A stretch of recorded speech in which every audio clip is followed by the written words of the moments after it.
friends. Rebecca here, the Dragon Librarian from Farmington Community Library, and I've got Zephyr with me today in all his colorful glory because we are going to talk about a couple books that are absolutely perfect to read this month. Now, we are finally in June, right? It's the beginning of June. School is almost done. It's on the horizon. The summer is almost here. And with June also brings with it Pride Month, which is a wonderful month every year that we like to celebrate and highlight people in the LGBTQ community, and that can look like reading books by queer authors that feature queer characters. So I've got a couple books today that I think are really, really awesome to read this month. I read them a couple months ago and I absolutely love them, and I've been saving them specifically to talk about today, and I'm very, very, very, very hyped. So the fun thing about these two books is that they are very, very different in vibe, in tone, and even what kind of story they are. So I think that that's really cool if you're looking for something to read this Pride Month, but you have like very specific genre or, specific tastes in books. There will absolutely be something for you to read and enjoy, I think, with both of these. So let's get started on the very first one. So this book is called Run Away With Me, and it's by Brian Selznick. Now, you might recognize that name of this author because he is a really, really, really well-known, renowned author. He has written books like Wonderstruck, Hugo Cabaret. There was a kid's book he wrote too. I think it was Baby Monkey, Private Eye, something like that. So his books are really well known for not only being fantastic stories, but having glorious illustrations in them as well. And this book is no exception. So this book takes place in the late 80s, and it takes place in Rome.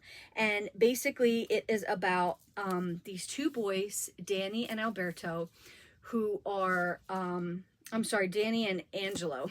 And basically they are spending the summer in Rome. Danny is with his mother. He's from America. His mother restores old books in museums. So she travels all around the world and he goes with her. So he's never really stayed in one place long, but they are in Rome for the summer. And that's where he meets Angelo. Angelo is a native of the city. He knows all the ins and outs. He knows all the places to be, all the sights to see, all the food to eat, all the little hidden secrets of the city. And they become friends.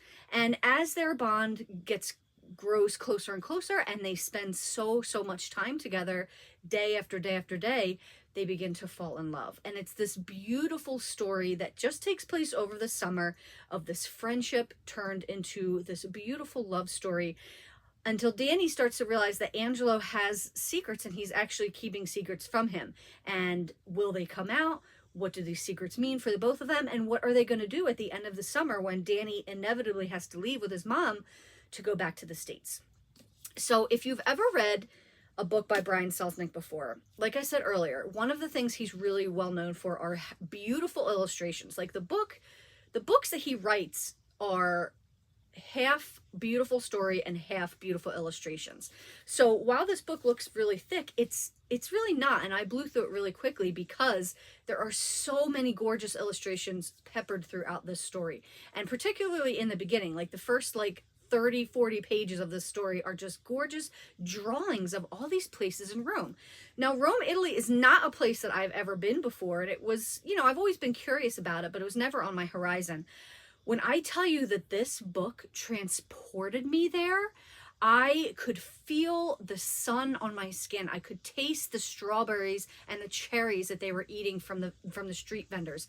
I could smell all the air from the museums, and just the ancient breath of the city was all so vibrant in this story.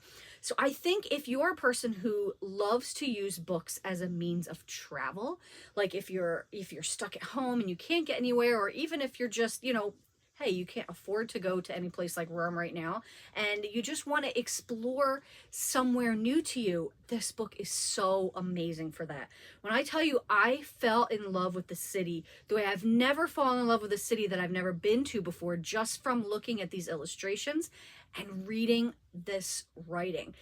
Brian Selznick is the way he strings together words and sentences is just absolutely gorgeous.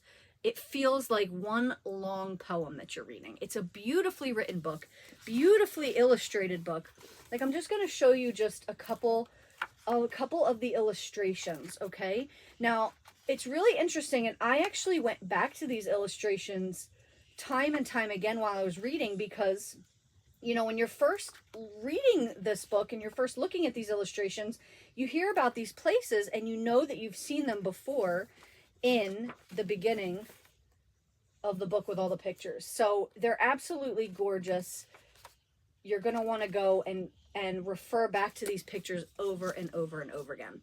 So if you're looking for, this book has like a quieter pace to it. It's not very high intense action or anything like that, but if you're looking for a very slow, languid book that feels like drinking a tall glass of cold lemonade on a hot summer's day, this is the book. It has that same feeling to it. Beautiful, beautiful story. Run Away With Me by Brian Selznick. Okay, the next book I want to talk about, totally different vibe, totally different tone. This is Love at Second Sight by F.T. Lukens. Love at Second Sight. I really love F.T. Lukens' books. I've read almost everything I think that they've come out with. Every year almost they come out with a new book, and it's all very, very different. Like, one book took place on a ship, another book took place in like this fantasy medieval world in this castle. There was this other like paranormal investigation book. Like, their writing is really cool because you never know what you're going to get with their new book. So this is not only their newest book, but it's my favorite out of everything they've written so far, and it might be one of my favorite books that I read this year in terms of YA books, because I just fell so hard for this book. Completely fell in love with it. My gosh, it's just absolutely amazing. So this book features Cam, who's starting out his sophomore year at school. Now, this book is I would like to call it like urban fantasy, paranormal fantasy, because basically it takes place in the real world, but there are magical elements to it too. So in this world, it's pretty much the same as our own, except there are magical creatures that walk alongside us out in the open. So there's werewolves, there's witches, there's vampires, there's fairies, and that's all totally normal in this world. They all work together, live together, go to school together. So Cam is a totally normal human, and he's going to school at this, he's starting his sophomore year, and he is going to be starting at this school where the supernatural and the regular kids are all mixed together. And he's really excited because it means it's the first time he gets to go to school with his best friend Al, who is a witch. He gets to see his crush, Mateo, who is a werewolf all the time. And he's really, really excited about that, even though he doesn't have any powers himself. So on the first day of school, though, he ends up having a vision of a murder of this girl that he's never met before. So that means two things. Number one, he has now seen the murder of somebody something that's going to happen pretty much very quickly, right? Like this murder in his town with this student that he doesn't know. He doesn't even know how to find her. And two, he is supernatural. He is actually a clairvoyant, which is one of the rarest types of people with powers in this world. So now he is going from being kind of a loner and not really having a lot of friends outside of Al to everybody vying for his attention, because they all want, all their different clans, like werewolf clan, the witches clan, everybody want a clairvoyant to, you know, be a part of them because they're so rare and powerful. So now he is like having to deal with being very popular, with all these people being wanting to be his friends now, but also trying to get to the bottom of this mystery. Like, who is this girl that he saw who's this girl that he saw die? Can he find her in time, and can he prevent this? So him and his friends and his newfound friends as well have to try to get to the bottom of this. So what I loved about this is I am such a sucker for stories that take place at like magical schools. I just love that. I love reading about kids or teens that are vampires or werewolves or whatever, and they're all going to school together. I think that's just so much fun, because I can't even imagine like you remember what it was like being a teenager if you're watching this as an adult, or if you are a teen now, you know what it's like going to school. And can you imagine throwing in the mix now on top of that, dealing with magic and sorcery and transformations and all kinds of other stuff? Like, it's just so amazing. So this book was so much fun. Like, it was a murder mystery. It also had a little bit of romance in it.